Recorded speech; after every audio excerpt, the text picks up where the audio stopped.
The last days of spring in Odisha, the month of Chaitra or April. The harvest has been garnered and the bloodstream quickens to the vibrant energy of the coming summer. It is a time of thanksgiving for the season gone and hope for the coming year.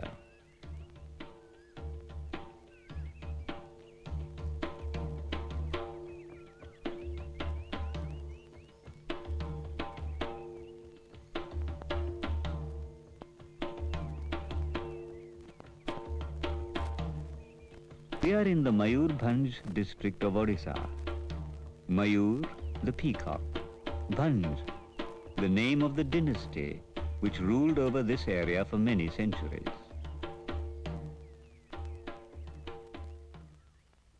In the month of Chaitra is the Chaitra Parva, a festival most celebrated in eastern India.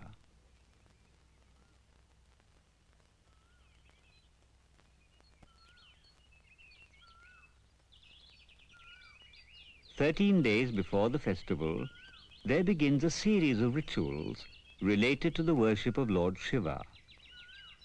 Indeed, the kings of MayurBhanj were dedicated Shivites. Devotees of Shiva from various castes, including what are known as the backward classes, are called bhaktas.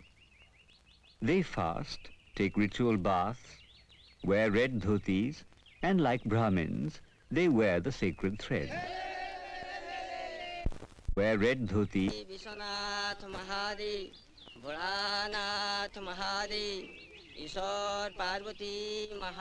chanting the praises of the Lord. They go towards the temple of the goddess Durga, for Durga in her power may be said to be an extension of Shiva.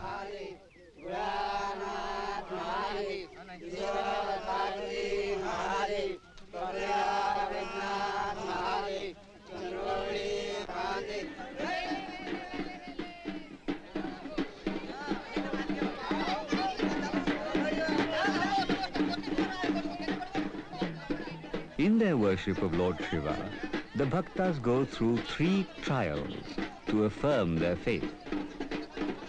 First, they prove that thorns do not affect them.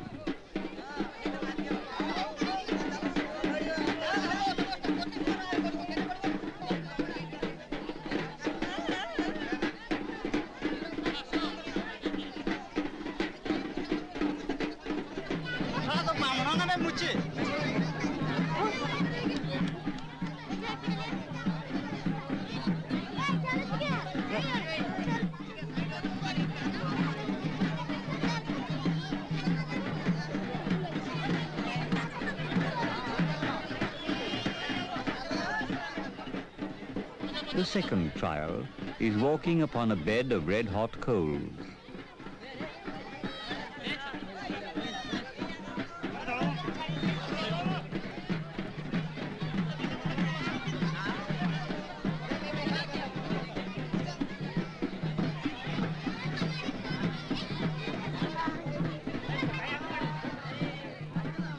The third trial is swinging upon a high pole. The pole is a symbol of fertility around which life swings.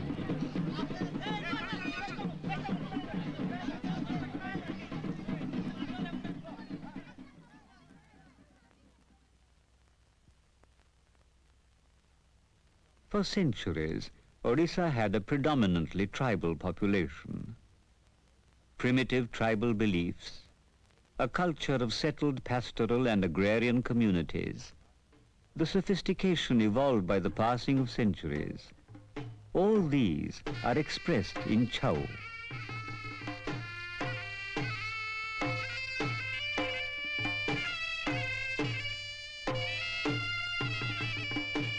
On the day the Chaitra festival begins, the Chhau dancers, wearing new clothes, led by their ustads or gurus and accompanied by musicians, go to worship Bhairav, an aspect of Lord Shiva.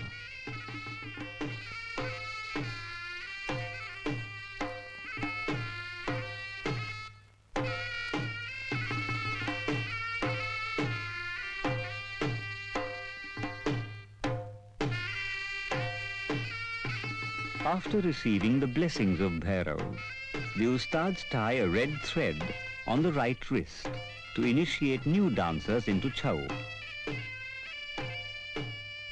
To provide healthy competition, the MayurBhanj kings divided the Chhau dancers into two groups, one wearing yellow and the other pink.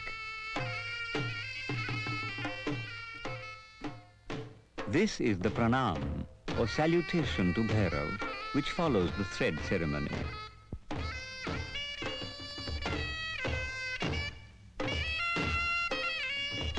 Although the origin of Chhau is shrouded in mystery, most of the evidence points to a warlike beginning. The word Chhau means to hunt or to attack stealthily. In Chhau, the basic stance involves the right arm uplifted and the left near the waist, indicating a sword held aloft and a shield for protection of the body. It is no wonder then that this tough and strenuous dance was beyond the delicate feminine frame. So, even female roles came to be played by men.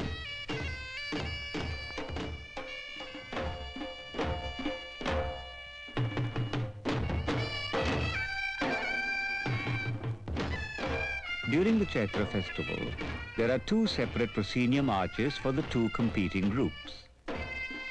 The dancing area, however, is the same, and the groups present their repertoire alternately.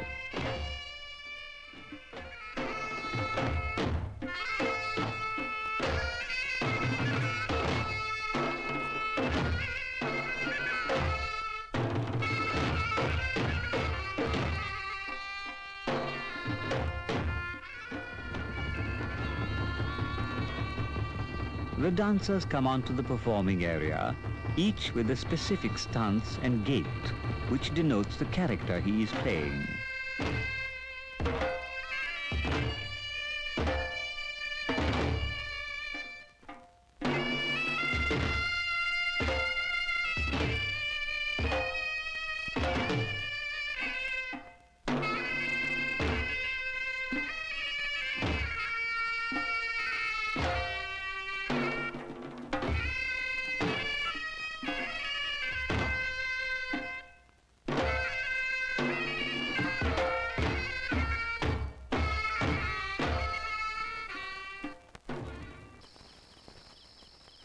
At midnight on the 28th day of Chaitra, the bhaktas worship an earthen pitcher called the Jatra Ghata.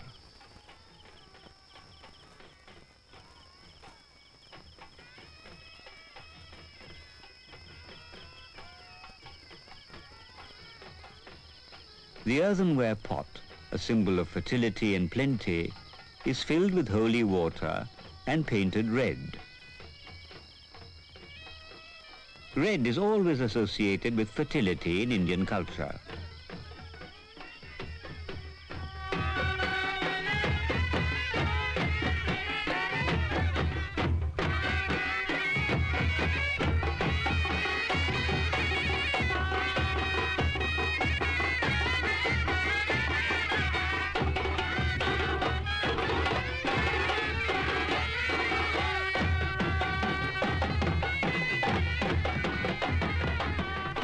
The Chhau dancers have kept the audience entertained up to midnight. Now it is time for the bhaktas to perform a simple dance in honor of Lord Shiva.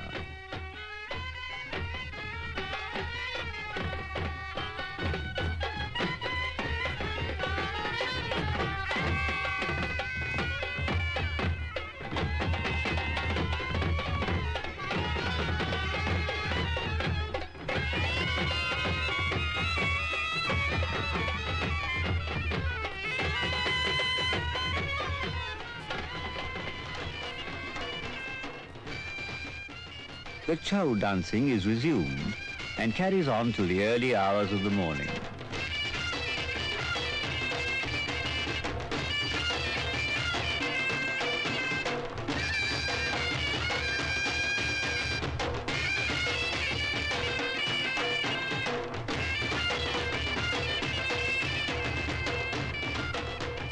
In eastern India, the Chhau dance developed three distinct forms: in Saraikela and Purulia, where masks were used, and in MayurBhanj, where the masks have been discarded to make possible greater physical mobility.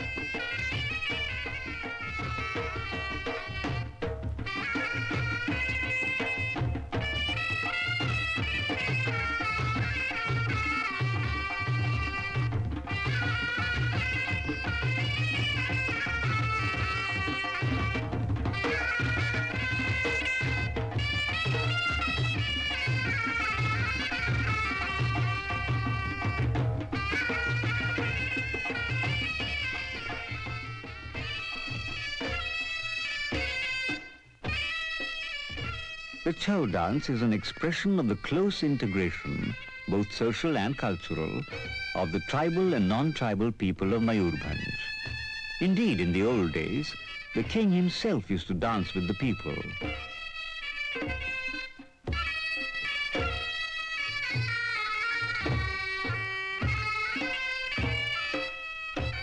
The Raja and the Praja, the ruler and his subjects, evolved a meeting point in the dance form, which went beyond the barriers of caste and class.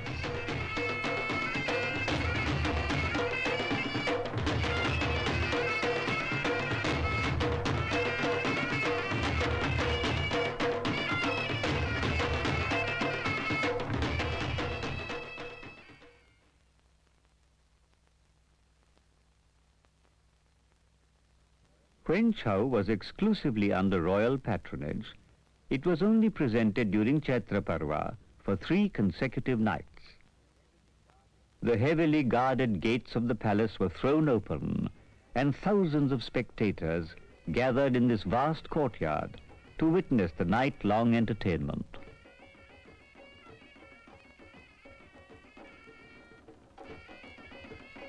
The Chhau dance kept alive the age-old martial customs of Odisha.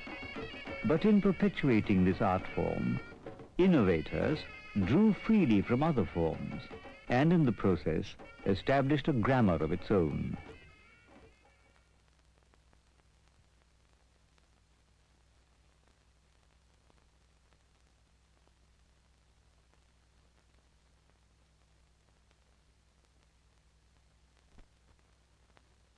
MayurBhanj Chhau begins with 2 basic stances or postures, Chauk and Tribhang. They are quite distinctive, but have some affinity with the stances of the classical Odissi dance.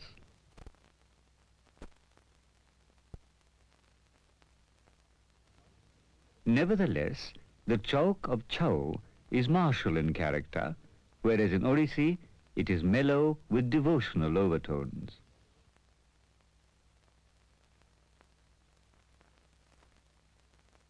Every movement of either dance ends in a stance called Tribhang, a triangular configuration of the body. Chhau has an open Tribhang, whereas Odissi has a closed Tribhang.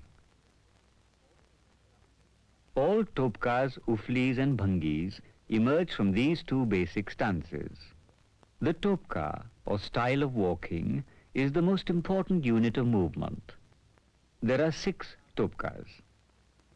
The Sada Topka, suggestive of simple walking.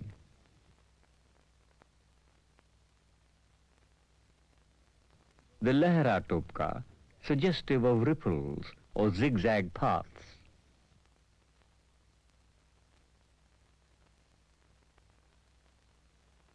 The Dheu Topka, suggesting circular paths or waves of the sea.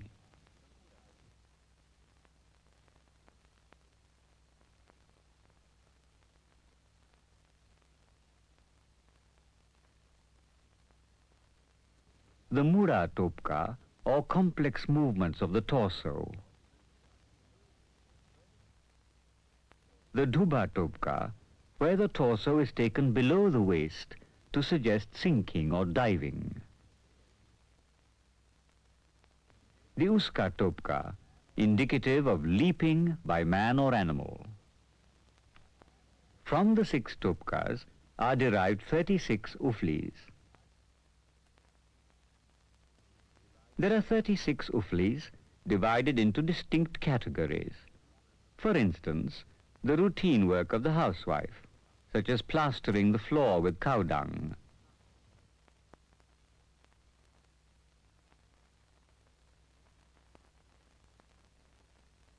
Picking up cow dung. In the Topka, the imagery is conjured mainly through the flexing of the upper body. In the Ufli, the emphasis is on the legs. In effect, the legs replace the movement of the arms.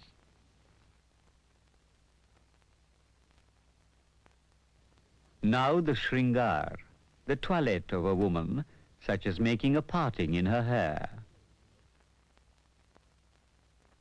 flinging the ordni or stole over her shoulder. Another category of Ufli relates to the behavior of birds and animals. A crane searching for fish,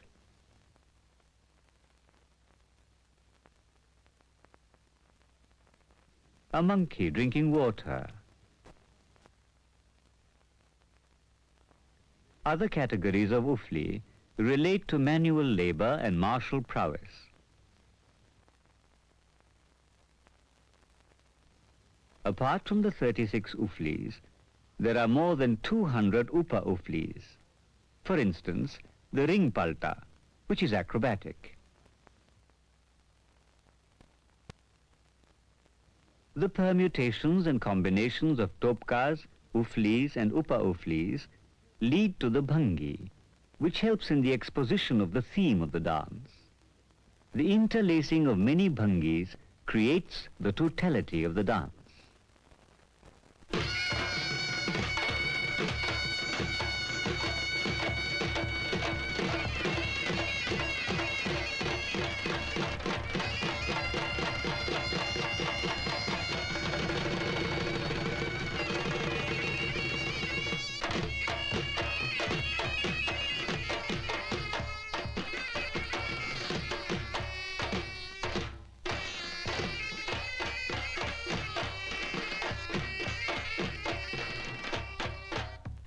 Every performance of MayurBhanj Chhau begins with Rangabaja, a musical invocation.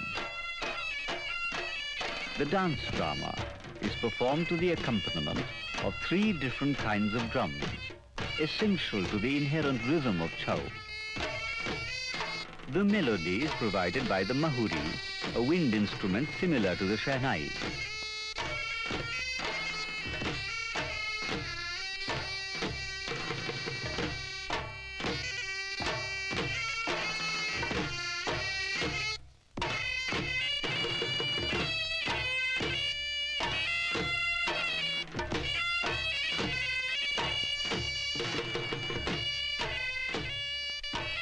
Every Chhau dance has 3 distinct phases, comparable to Hindustani classical music.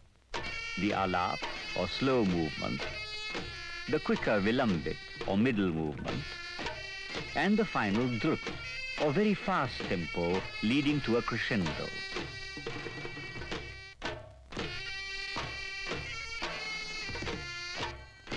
Similarly, the dance begins with chali, or slow walking, which introduces the characters, each with his own specific stance.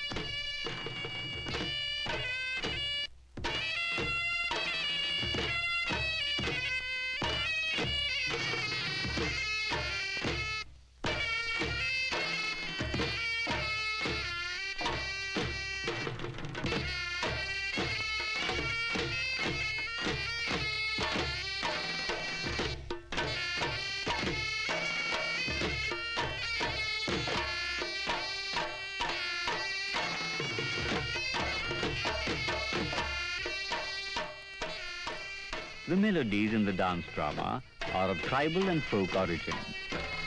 There is also discernible the influence of ragas from Hindustani classical music, a blending which enriches Chhau.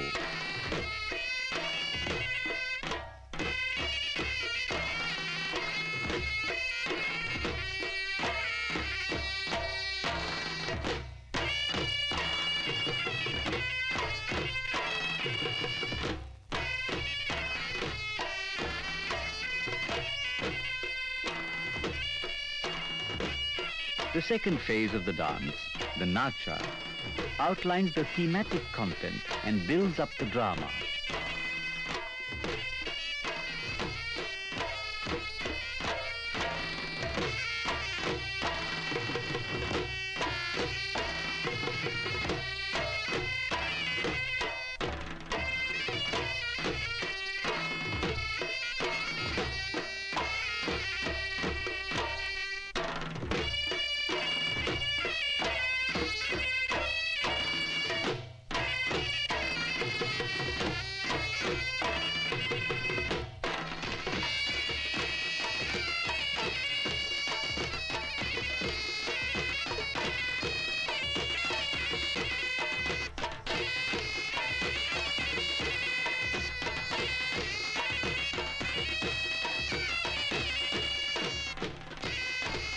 The final phase, the natki, has tremendous vigor and intricate choreography, expressing the heroic or the ecstatic content of the dance.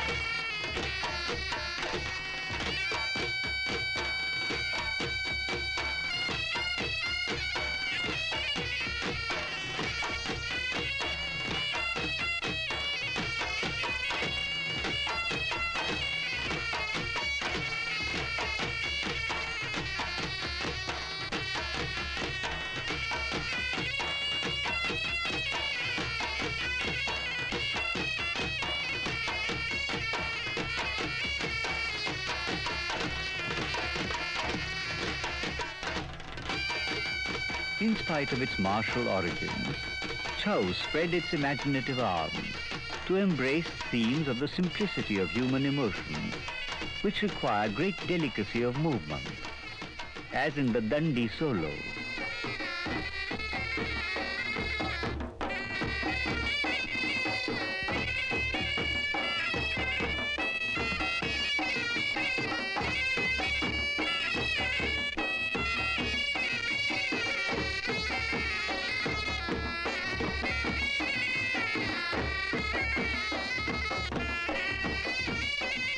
This depicts the ecstasy of a brahmachari or ascetic leaving his home for the life of the spirit.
Here is a Chhau performance which depicts Lord Krishna's persuasion of Arjuna to join in the Mahabharata war.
The MayurBhanj school of Chhau retains its original martial virility, and yet it has absorbed a variety of influences which include the tribal, the folk, and the classical. Its uniqueness is acknowledged, but alas, it is tending to slip away from its creative moorings and is being swamped by the waves of vulgarity. It needs to be protected and nourished, for spontaneous rhythm should not ever be denied.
It has been realized in Indian philosophy since earliest times that the universe conforms to a certain rhythm, however inexplicable. There is rhythm in the pulsing of the stars and in the movements of all living things. Shiva, in the shape of Nataraj, is the great dancer of creation. The cosmos is held together by an equilibrium of rhythm, and the drums of MayurBhanj are but one expression of this perception.